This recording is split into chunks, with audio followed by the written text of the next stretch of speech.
Hi, I'm Craig Mischewski. I'm a minister in the Uniting Church, based at Weipa, and I work across Weipa, Mapoon and Arakoon on the western cape of Cape York. I came to faith as a young man.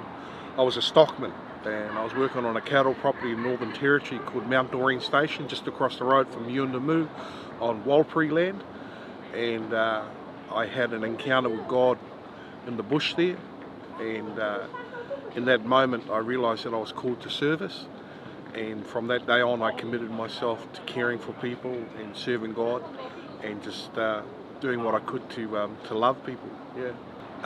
So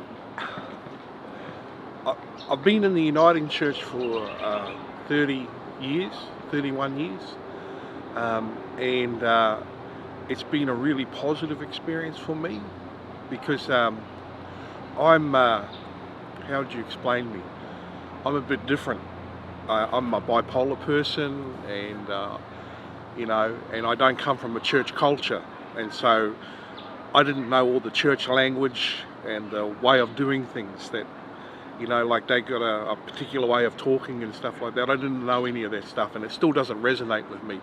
I'm very authentic myself, and I've spent my lifetime working with people outside of the church, and so I bring that culture into the church. And yet, even though I don't fit in, and they made space for me. They said, we want you, we know you're different and you don't think or act like us, but that's why we want you here. And so they continue to make space for me and support me in the work that I do. So it's been a very positive experience. For me, it's about sharing the love of God.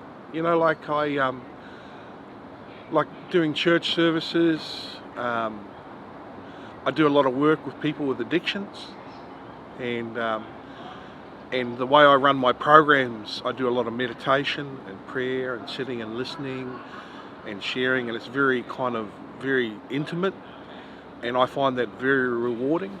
I love it when somebody sort of sticks with me for a few months and they get over the hump of their addiction. I love the work that I do in the communities, like when we have gatherings in Arakoon or wherever I'm at, and just the energy, the positive energy, and just people in those communities are so in love with God, and they see God everywhere, that they don't, because they bring that culture with them where, when they look at the tree, they see God, It's like, when they feel the wind, they feel God, like they don't have this kind of segmented kind of faith. It's everywhere, and I love that kind of stuff, and I get a lot of joy from spending time with them. Like for me, my biggest challenge as a family is I raised 10 kids, and some of my kids have mental health problems like me, and they're really struggling.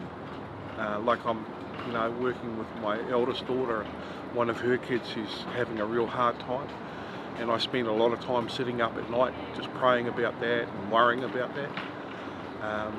So that's really, really hard.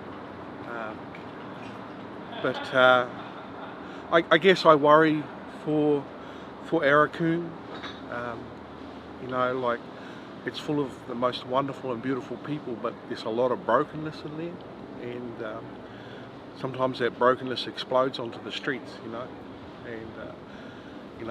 that really worries me. So yeah. Oh, look, compassion, kindness, humility. If we can get those things right, justice. If we can get those things right, then even just for ourselves, if I can teach people to be kind and compassionate to themselves, like to learn to love themselves, just to care for themselves, and then when they're caring for themselves, the natural extension for that is to be kind and compassionate to other people. So if I can teach people that, if I die having taught a few people that, then my life was worthwhile. I guess that people learn to get along with each other,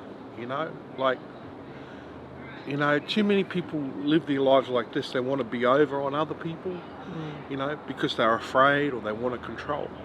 But real life is when we do this thing together, you know, like when we value and respect each other. So if the generations coming after us can value and respect, and I see that happening.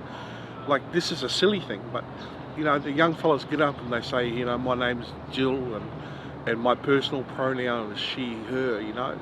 And part of my old fella culture goes, well, why would you say that?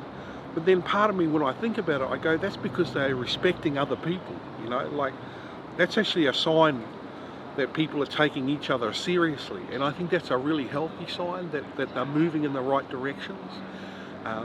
So yeah, so that we value each other a lot more. I want to see the regional council get up and go. I was part of Calvary Presbytery, you know, and I watched what happened. You know, I was associated with the Presbytery from back in 1986, and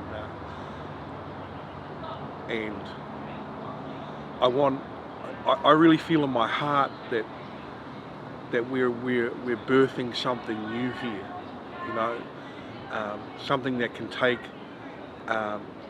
you know, ministry, First Nations ministry into the future. I see something emerging, something really beautiful, but I see a partnership between First and Second Peoples, you know.